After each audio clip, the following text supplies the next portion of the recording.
మన సువార్త చెప్పట్లేదు, మరి వెళ్ళే వాళ్ళంతా నరకానికి వెళ్ళిపోతున్నారు. మీకు అందరికీ తెలుసు, ధనవంతుడు లాజరు తెలుసు కదా.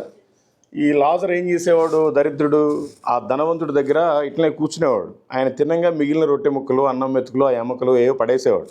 అవి తింటా బ్రతికేవాడు. ఒళ్ళంతా పుండ్లు. Thank you. ఇదిగో ఇలాంటి ప్రేమ ఉంటుంది జయరాజ్ పాస్ గారి దగ్గర. చెప్పడానికి కుదరదు అది. ధనవంతుడు లాజరు మీకు తెలుసు.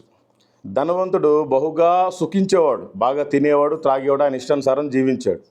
ఈయనేమో ఆయన మిగిలి చేసిన రొట్టె ముక్కలే తిని బ్రతికేవాడు. ఒక రోజున ఇద్దరు చనిపోయారు. చనిపోతే అబ్రహాం రొమ్మునేమో ధనవంతుడు లాజరు దరిద్రుడు కొనిపోబడ్డాడు.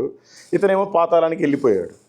ఇప్పుడు మీరు చెప్పండి, ఆ ధనవంతుడనే అతను అన్యుడా లేకపోతే దేవుడు నమ్ముకున్నాడా?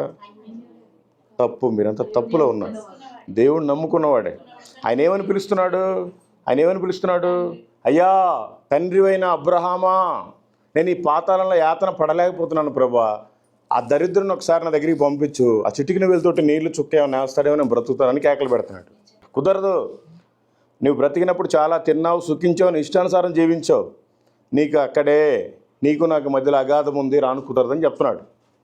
సరేనయ్యా, నేనంటే ఎట్లాగో పోయాను, మరి నా ఇంట్లో 5 సహోదరులు ఉన్నారు, వాళ్ళ కోసం ఒకసారి భూమి మీదకి పంపించాయా, వాళ్ళకన్నా సువార్త చెప్తాడు అంటే కుదరదు. నువ్వు బ్రతికినప్పుడే నువ్వు మాత్రమే రక్షణలోకి వస్తే కాదు, మీ భర్త లేకపోతే మీ భార్య లేకపోతే మీ పిల్లలు, మీ అన్నదమ్ముళ్ళు, అక్కా చెల్లెళ్ళు, తల్లిదండ్రులు మరి రక్షణలో ఉన్నారా లేదని చూసుకోవాలి. ఒకసారి చనిపోయిన తర్వాత వాళ్ళెవరో ఇంక నీకు సంబంధం లేదు. మొన్న ప్రవీణ్ పాడాల గారు చనిపోయారు. ఆయన 2000 కోట్ల ఆస్తుందంట, 5 కంపెనీలు ఉన్నాయంట.